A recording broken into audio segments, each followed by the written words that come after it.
Well, the long-awaited prequel to Rogue One finally hits Disney+. And this might be the best thing Star Wars has done to date. Yeah, I gotta say, I agree. We're talking about the entire season of Andor on this episode of the Finding Good podcast with Kevin and Milton.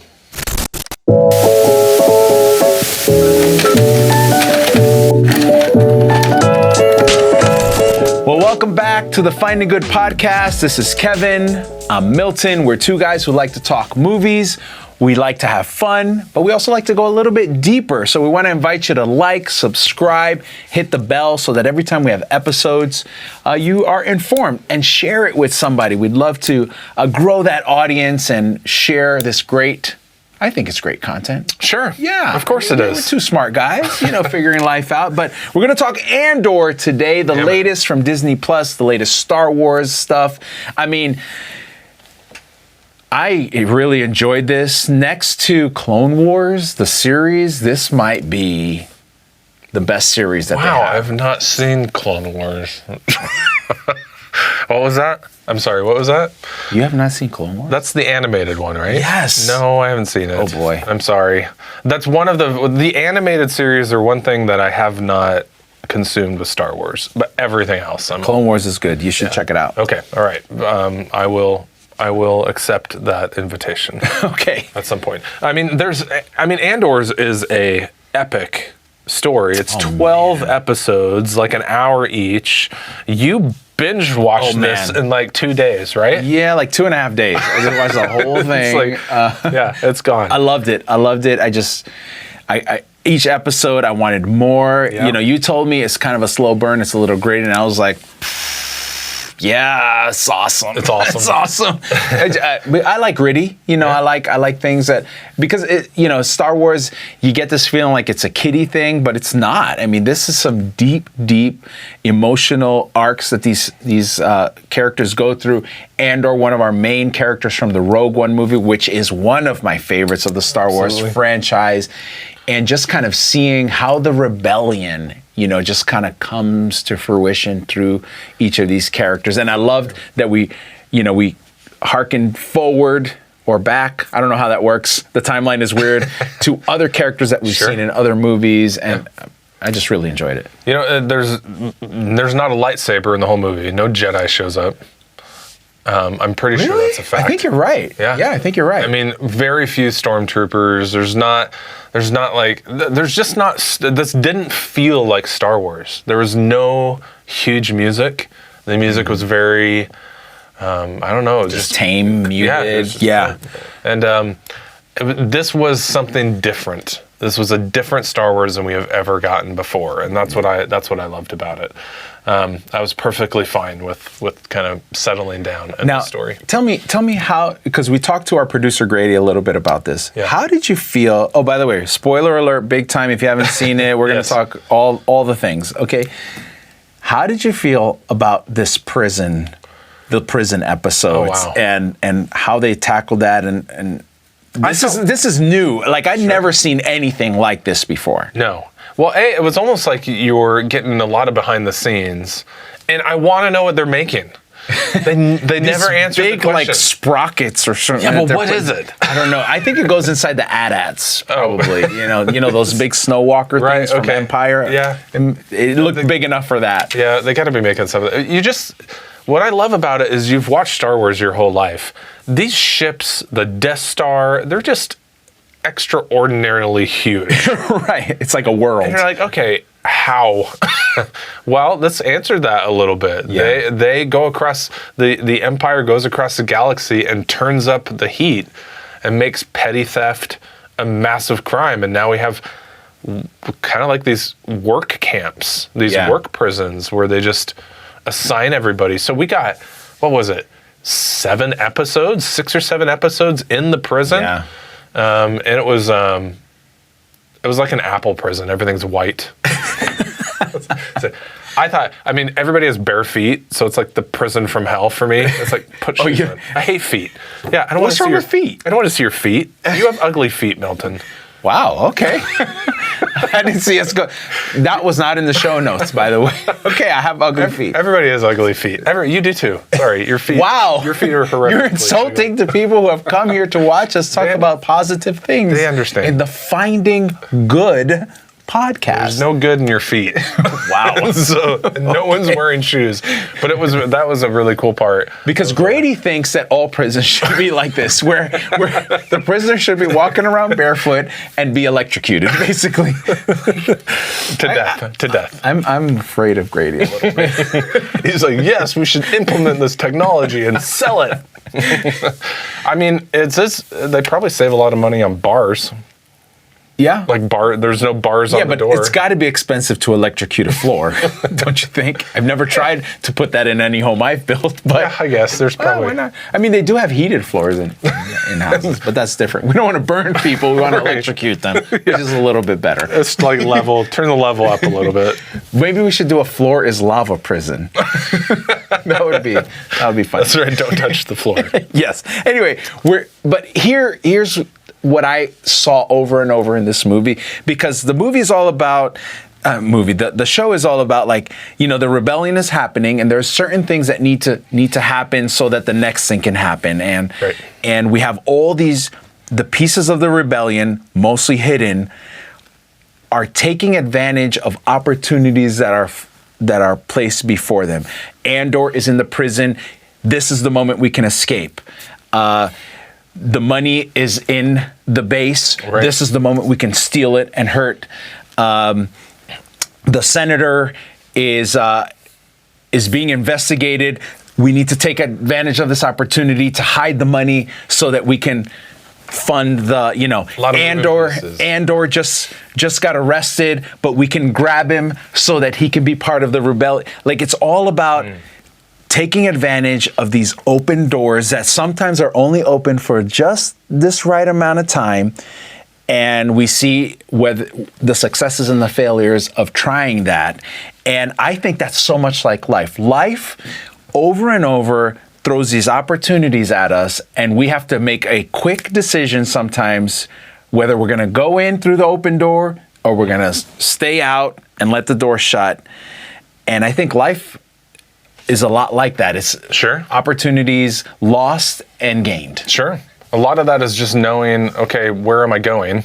Like, if I go through this door, where are we going to end up? Right. And so I think not only do you have to make that decision, you have to be willing to say, okay, I need the plan. Like, I will do this and I will move forward, but I need to know where I'm going. That's how you are? Oh, I want to know step 1 to 1,000. Really? Oh, yeah. And I want to know step by step, and I want to plan it out, and I want to see from beginning to end everything. That's why I hate life, because it never happens. I was going to say, you're doing amazing at this podcast. No, I'm not. We never do that. This is horrible for you then. Yeah. This is like me with a bunch of feet in prison. Exactly. And you're completely the opposite, it sounds like. Yeah, I don't care. Let's just go. Party up. Wherever we wind up is fine. I know I'm gonna end up here on the other side of the forest. If I bounce and hit every tree on the way there, whatever, I'm good. Let's go. Yeah, I want lines on the floor. I want arrows. I'm like an IKEA guy. Like, I want just tell me when to turn right. Tell me when. I'm the kind of guy who, even if I know exactly where I'm going, I still put on the GPS. Really? Oh yeah, for sure. Because what if I have to change? What if something has to adjust, and then I'll know the next path? Just get there eventually. You know where you're going. Oh, give me a break, man. And what I won't do is start the process if I don't know where I'm going.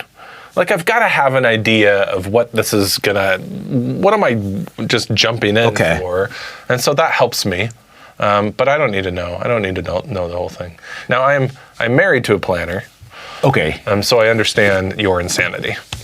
And that's why you're still alive, because you would be dead without her. It's very true. Yeah, it's very true. We make a good pair, for sure. So we want to talk a little bit about how to even know how to take advantage of an opportunity. Right. Because a lot of life just kind of feels like it just goes by, and we're in December.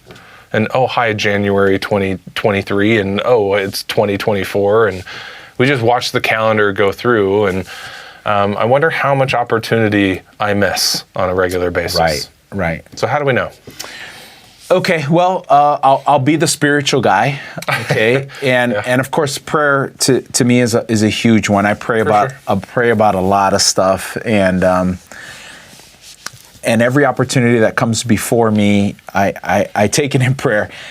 Sometimes I do that a little bit too much, and I use it as a crutch to not make a decision. As an example, when I was considering this job, coming and working for the media company, Project 87, I went through the whole interview process. And normally, my normal way of doing this is like, okay, I'm gonna pray about it. So the job was offered to me. We'd like to invite you to be the chaplain for Project 87. And I'll never forget, I'm sitting here and my wife is sitting next to me, and I say, okay, thank you for offering it to me. I'm gonna, take a day or two to pray. And my wife looks at me and she's like, no. I'm like, what? Yeah. She's like, we're gonna decide now. Oh, wow. Right now. And I'm like, okay. Yeah. Okay. So I said yes. Obviously, I'm here, but right, yeah. But it and it was that. It was the whole dynamic of one person who's ready to go in and Sure. deal with whatever the thing is, and me wanting to pray a little bit more just to feel good, just to feel some peace, just to feel some comfort, check the box.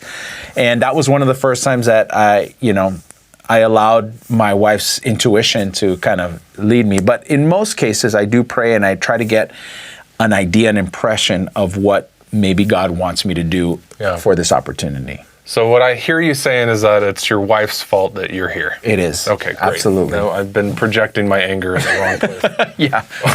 I'll give you her number later. You can text her an angry text. So pray, and I think that's obviously actually much needed, and one that probably makes it to the bottom of my list. Okay. You do that last. Yeah. Usually. Unfortunately. Okay. I'm praying when I'm lost in the forest. Oh, gotcha.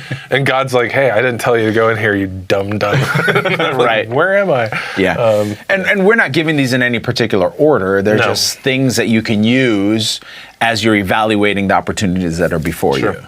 I think a big thing with opportunity that has to be, and this might sound a little like, well, yeah, duh, but I do think we need to mention it. And it's the action, it's the movement, the moving, like actually doing the thing. Okay, is necessary.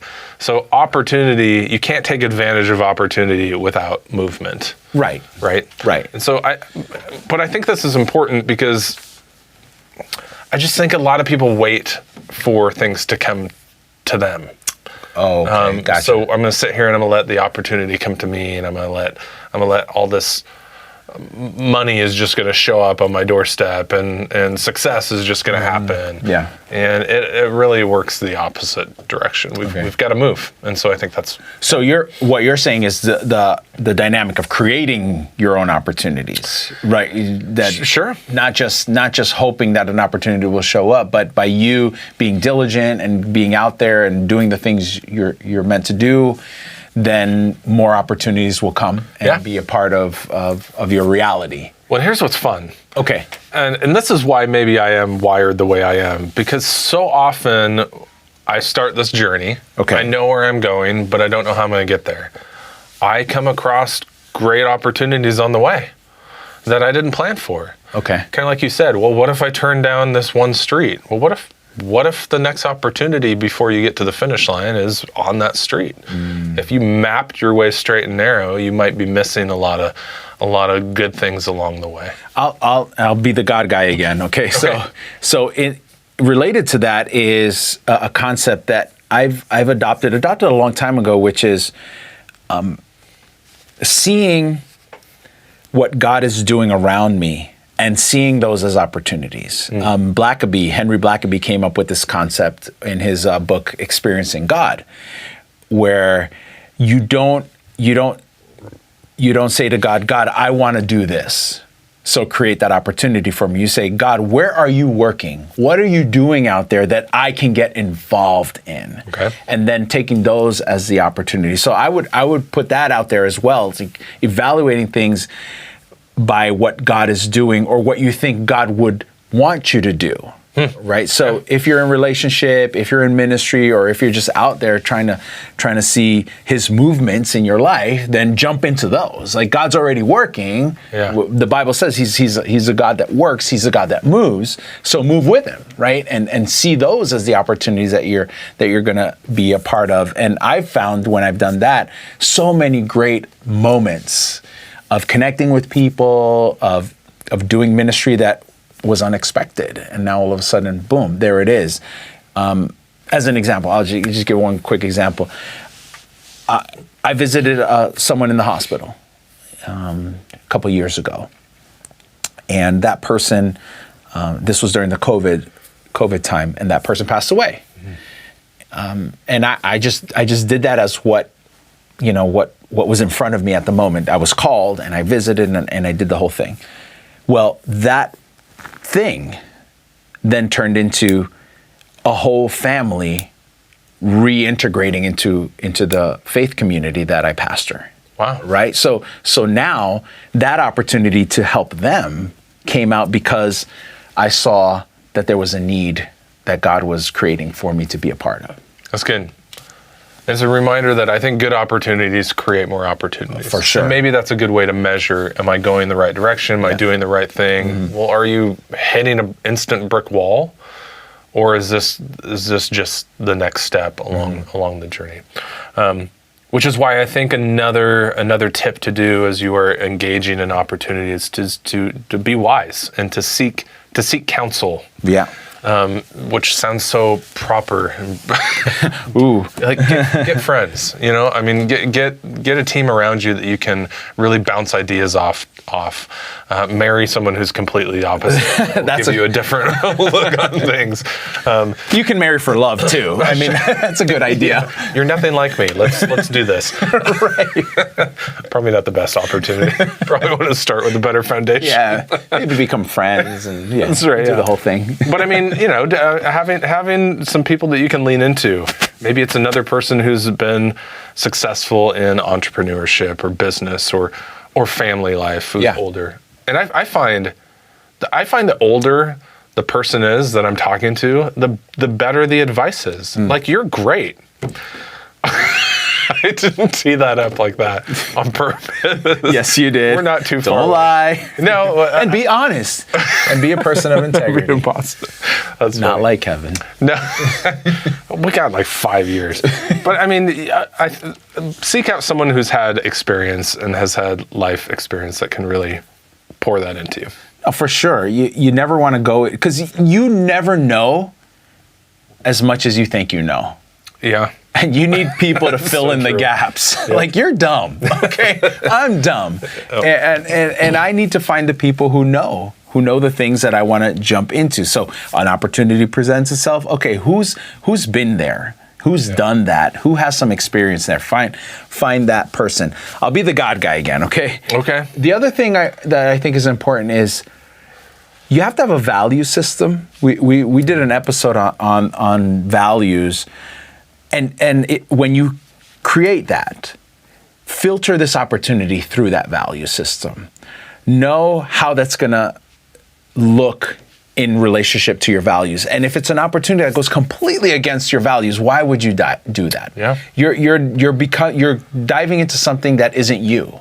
You're diving into something that's going to break down this great thing that you've been living by, So as I'm a man of God. I claim to be, and why would I jump into an opportunity which would take me down a path where I couldn't be a man of God? Mm-hmm. Because there's things that are just nefarious, right? Sure. That's not the kind of opportunity you want to be a part of. And I've seen so many people who go down bad paths because they forgot their values. That's good. And they were seeking money or wealth or fame or whatever it might be. I don't do that. Yeah. I think value, just to expand that a little bit, values could also be passions or calling, I think are two ways to kind of expand this.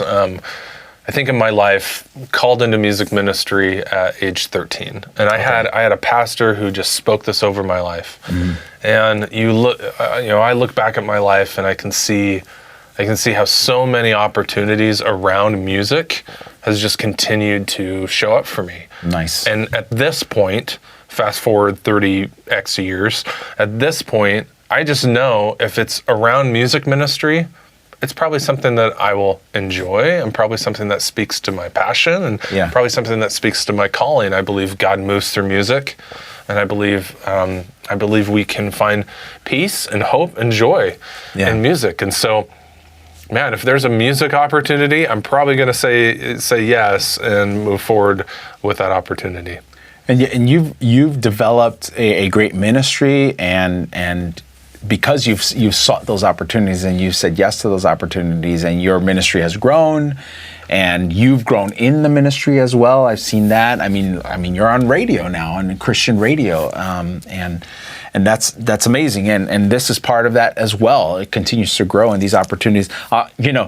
It's weird that we're talking about this when we launched this idea of this podcast. It was just me coming with some dumb idea to you over lunch. I think we went to at the Village or something. I forget where. Yeah, it was Yard House. Yard House. We went to Yard House. Great place, by the way. They should advertise. Anyway, and it was just this weird idea, and we were like, yeah, let's do it. And here we are, and it's just an opportunity that now has grown. I mean, the studio and what it's become. And that's the exciting thing about when you jump into a great opportunity and you do it well. I mean, it grows and it becomes something bigger than what you saw initially, what it could become. So it's exciting to take advantage of opportunities, but you definitely have to make the right choices, which is this next point, which is knowing that if you say yes to the opportunity, you're automatically saying no to something else. Oh, I hate this one. This one drives me insane. But it's true. It's true. And I've just learned this in the past couple of years, that, and you have to be okay with that. You have to know that, Kevin, you have to be okay with it. Don't shake your head. Maybe you're saying no to something you should have said no to a long time ago. I don't know. But every yes is a no. I know we hate saying it over and over, but it's the truth of life. And just know, and just be okay with what you're saying no to by jumping into this opportunity. It's good. And it's so hard to say no to opportunity. I've been working for myself for about 20 years now. Okay. And man, when you're in that entrepreneur, self-employment, like, you're it. And so, like, my yes and my no's are it. My whole family is relying on me to say the right yeses. Yeah. And so opportunity is in front of you to say no to that. I think that's why I have such a hard time with this. And as I've grown in my career, and now I'm in a situation where there's more people around me, I'm able to say no more and be a little bit more at peace with that. But yeah, going through life saying yes to everything has not been good training ground for this truth. Yeah, and I excuse me, I struggle with that as well. And part of the problem for me is the reason I say yes a lot, or the reason I did say yes a lot, was because I wanted to be the most valuable part of my circle. Ooh. I want it to be the most valuable. I want the organization I'm a part of, or the ministry I'm a part of, the church that I'm pastoring. I want to know that if I'm not there, it's felt. Wow. Yeah. And I had to get to the point of knowing, no, that's not the way it's supposed to run. It shouldn't be that when you step away, nothing can get done. Right. So now I'm learning to say, the opportunities now that I'm discovering are not opportunities for me. They're opportunities for others. That's good. So I'm giving them the opportunity to grow in ministry or in tech or whatever it is by giving to them and saying, hey, this is what you need to do. That's good. This is what you need to do. Now, sometimes it feels like, am I allowed to not do this much? Am I allowed to? It feels lazy because I grew up in a culture where you work until you can't work anymore and you drop dead in your bed and you sleep and then you do it all over again. And now I'm learning that wasn't the best way to live. Give others, you become the creator of opportunities for others and be okay with it. I love that. I love that. Be a creator of opportunities for others to say yes to while you sit on the beach and have drinks under an umbrella. That's what I heard you say. Okay. You heard wrong. The last point that we want to hit here as we talk about taking advantages of moments and opportunities is to really evaluate the best case, worst case. Yeah. Right? Let's plan. If this works out like I think it's going to work out, here's the best. If it doesn't work out, here's the worst. And am I willing to risk the worst moving forward? Yeah, that's a hard one. It's a scary one, especially, I would guess when you started your ministry, your business, to think like, I could be broke. I could have $0 in the bank. I remember that moment where I left a full-time paying job to create websites on my own. And we had to make that transition. And I remember us talking about, okay, if I sell one website every week, we'll be okay. That seems possible. If I sell 8, like I did last month, working part full-time, we'll be living large. So there's the weight, or there's the best case, worst case. Yeah. If I sell 0, we're in trouble because there's no more money coming in, But I think this is a reasonable risk, and we can move forward. Some people look at it as you do your list of pros and cons. That's another way of looking at this. Like, here's the good things that can happen. Here are the bad things that can happen, and then you just weigh those things and you make the best decision you can. I know I'm the God guy, but I do not agree with Christians who think everything has to be a revelation from God for me to move forward. No, God gave you a brain, use it. God let you go to school so you could learn stuff, use that information. I'll never forget, it was John Ortberg. Do you know John Ortberg? He's a Christian author. Yeah.